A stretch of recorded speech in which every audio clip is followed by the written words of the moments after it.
Hi friend, David here from Learn Christmas Lighting, and in this video I want to talk about the number one way to make your Christmas display look really dynamic, really interesting.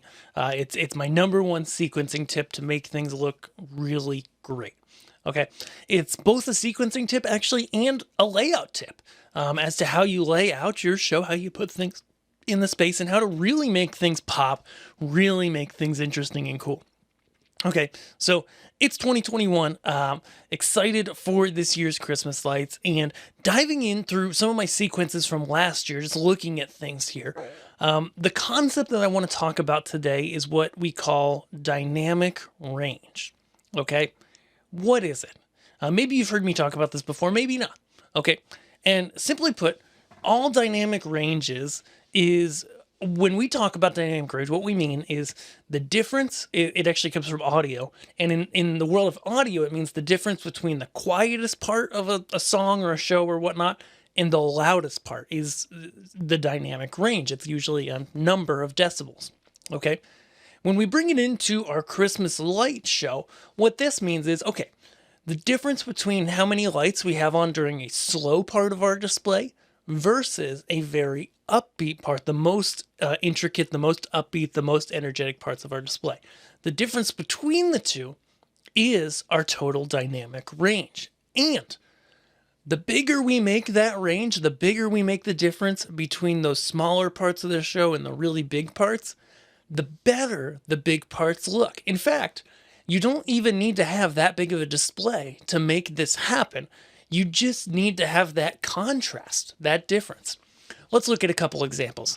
So I'm here in one of my sequences from last year. This is the song Do You Hear What I Hear from the band Abandoned Kansas, and it's nice and dynamic. And so I just want to show you a couple parts of this song. I do have a video of my whole display last year, I believe, right here, and this song is part of it.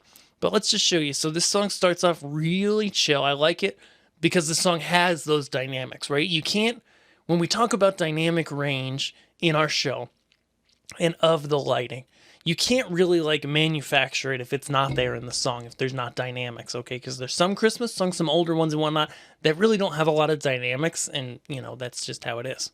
So let's just start off here. You said the night went to the little land. So it starts off nice and slow, and you can see here, I don't have a lot of my house lit up, okay? I've just got my vertical posts, a little horizontal, some snowflakes, my tree, and this matrix in the front, the peace sticks, actually. And but then we dive in, and they start bringing in the music.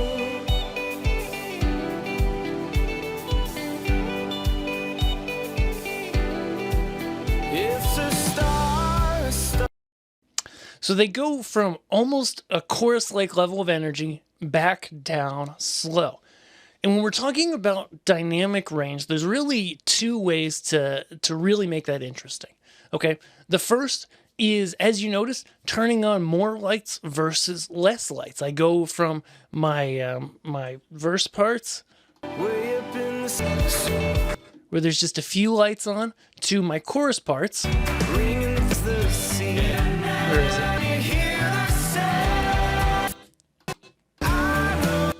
Where we've got all the lights on in those chorus parts, okay?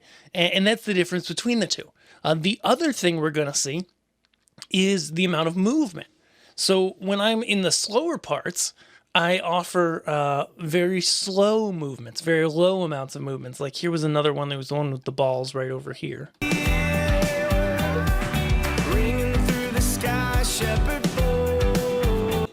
So here I'm using the balls effect, and is it called balls? Yeah, I think so. Circles, sorry. And there's a lot of black space in that effect. A lot of lights are off, and they're not moving all that fast. But when we bring in our pinwheels, particularly on the faster parts of the song, now we've got a good amount of movement. And this song's not even that fast, okay?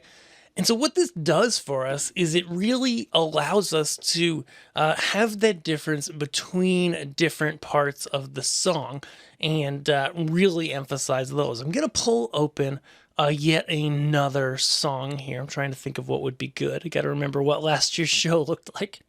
Oh, man. Maybe this Love Came Down at Christmas song. It's an old CCM song. Actually, I think Love Came Down at Christmas is an even older song than that. Oh, gotta render it. And what we see in a song like this is a song that has not overly fast parts, but fast and slow parts. So during a slower part, I've kind of got two groups, just my front matrices and my roof line, that I switch between, okay? And that's another part of dynamic range that's really important. You see that there? So there, on the different beats, I actually move the person's eye, the viewer's eyes, from low to high, and I move them around.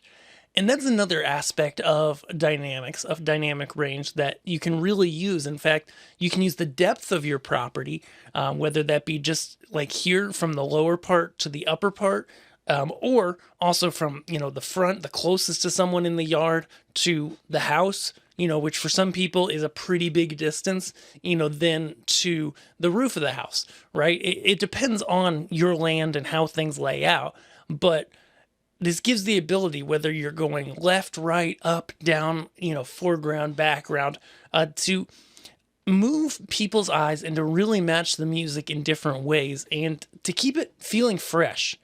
And ultimately, that's what this concept's all about. Let me try to find just another example. I don't think I have one in this song, but the concept is this. Again, just to shoot it home, I know today's kind of more of a quick tip, but it's really important, is when you use dynamic range in your show, when you arrange things within your sequence, within your songs, so that you leave some props out during some songs. You, during slower parts, turn off different props and move things slower, so that when you light up all the props, when you light up all the models, all the things on your house, and when you do quicker movements, they're actually, they are quicker. And they create that excitement because they're grounded by the slower moving, the less bright parts of your sequence. And this tip, it also goes for throughout your whole set too, throughout your whole show. And so it's not just song by song. We don't just, when I'm sequencing a show and I'm looking at all the different songs in the show, I'm not just looking at, okay, each song has, 10% and each song has 100% of the props, and we make sure we hit both on every song. I actually don't do that. Some songs I leave some props out. Some songs are very middly and they don't have a ton of dynamics and they're just kind of mid-tempo poppy, whatever. And in those songs, we don't sway as much dynamically. We stay in that middle ground a little more. But then when we don't go to the full intensity during kind of a middle ground song, when we go to that high energy song and we bring all the lights on and we go to full intensity, it makes it that much more interesting. And if we hadn't had that song where things were slower and things were less dynamic, it wouldn't give us the impact that we got from that bigger song. So hope that makes sense. Let me know if this is something you want to do on your display and you're going to use this year in your sequencing. We're coming into the season here, and I'm excited to just help you guys see what you're doing. If you haven't grabbed my free guide to begin with Christmas lighting, don't miss it over at learnchristmaslighting.com, and we will see you in our next video. Thanks.